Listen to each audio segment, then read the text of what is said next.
Okay, so they're stealing from the homeless. They're taking meals away from the homeless.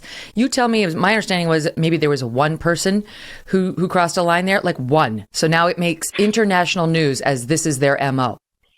Yeah, one person went into a soup kitchen and was said, well, this is just for homeless people, and they left. And severe vandalism, that makes me laugh very hard. There's a statue of someone who died of cancer. He was a great Canadian hero. And some of the protesters put a Canadian flag on his shoulders like a cape and put a sign in his hand that said freedom. They didn't vandalize it. They didn't tear it down or paint it. They literally put a Canadian flag on him. And maybe you shouldn't do that, but to call that severe vandalism, none of these things are true. And like I say, there was a day in court, I think 2 days ago now, and the judge said, yes, I grant you that those air horns are going on too noisy at night.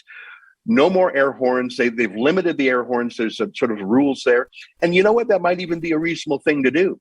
But that's it. There was some horn honking to call this sedition, insurrection, terrorism, hostage taking. Let me put it this way. A judge doesn't agree. They need to toughen up. That is absurd. Like, give me a break. So much honking. I'm sure it's annoying. It's not It's not a violent outburst. And that's honestly, that's our media. They too seriously need to toughen up.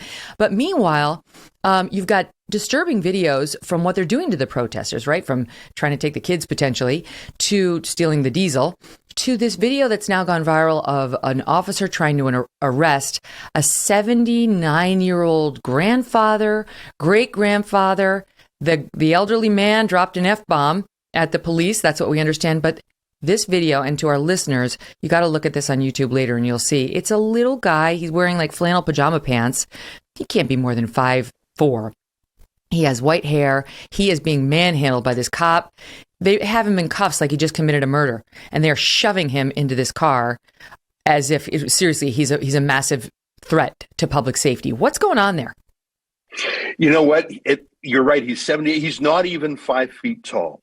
And they brutalized him. He had to go to the hospital. He's injured now, actually.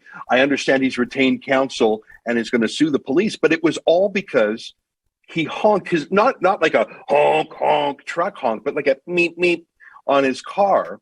So the cop said, insurrectionists. And look at him. I mean, he's literally a great grandpa. He is less than 5 feet.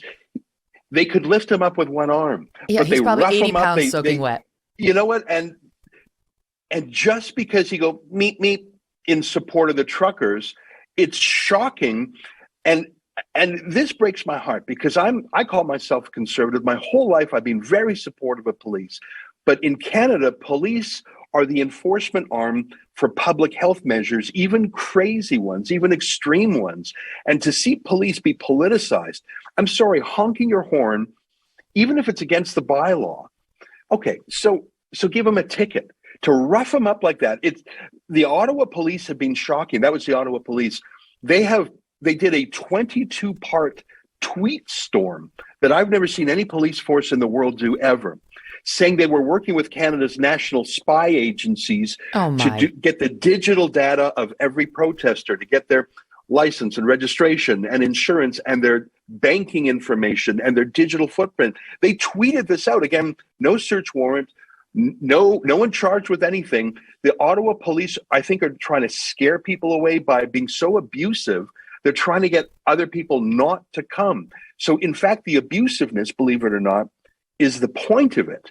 The fact that video was circulated and that officer has not been suspended or investigated tells me that Ottawa police are happy with that going out there because maybe it'll deter another 1,000 people from coming to the protest. People will say, oh, I don't want to be roughed up like that. Maybe when people see the video of the CBC government journalists going around doing their child welfare questions, maybe that'll cause 1,000 other families to say, oh, we'd better not go to the protest. So the brutality of it, I think, is the political point. They're trying to shock and scare people away from completely peaceful protests. Right. If they're, well, one of their biggest beefs is they put a cape on a statue.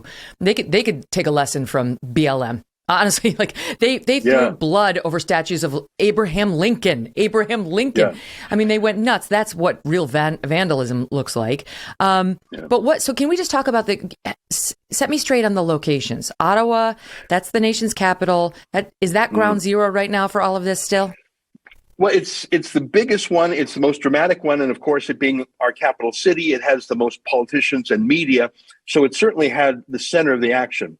There's two other ones I'd like to mention very quickly. One is at the Montana-Alberta border, at a little town called Coots. Now, that's not a very big border crossing, but there are about 500 truckers and now farmers on the Canadian side who have shut the border down. So the Mounties have made a perimeter around the border crossing a couple of miles away. So it's like a siege wall. Yeah, so we're showing video of it now. Yeah. And you can't, there's no way somebody could drive down this road right now. Not a chance. No, and frankly, good luck trying to tow those things. Some of those are extremely big rigs. And one amazing thing I'm seeing across Canada is tow truck companies simply refusing to accept the offer to tow these away. I think it's it's almost like we're at a general strike. But let me tell you the most interesting and potentially eventful blockade in the whole country. And that is at the Ambassador Bridge between Detroit and Windsor. As you know, there's auto manufacturers on both sides of the border. This one bridge, every day, probably $100 million worth of commerce is done on this bridge. It's about a quarter of all Canada-U.S. trade. A lot of the plants, GM, Ford, et cetera, are located on both sides of the bridge. So they need this bridge.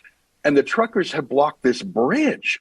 So all of a sudden, this protest, which was a very Canada-centric thing, well, now it's affecting America. And I don't think, I'll let you do the analysis on the American side, but I'm guessing Joe Biden doesn't want to see copycat protests around America, solidarity protests around America.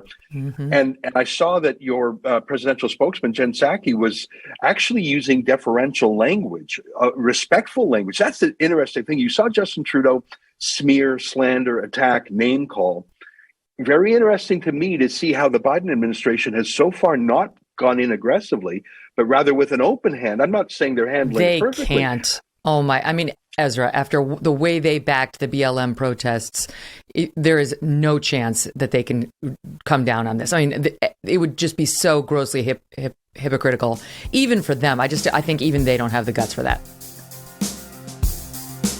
Hey, thanks so much for watching. If you like what you just saw, hit the subscribe button for more clips and full episodes.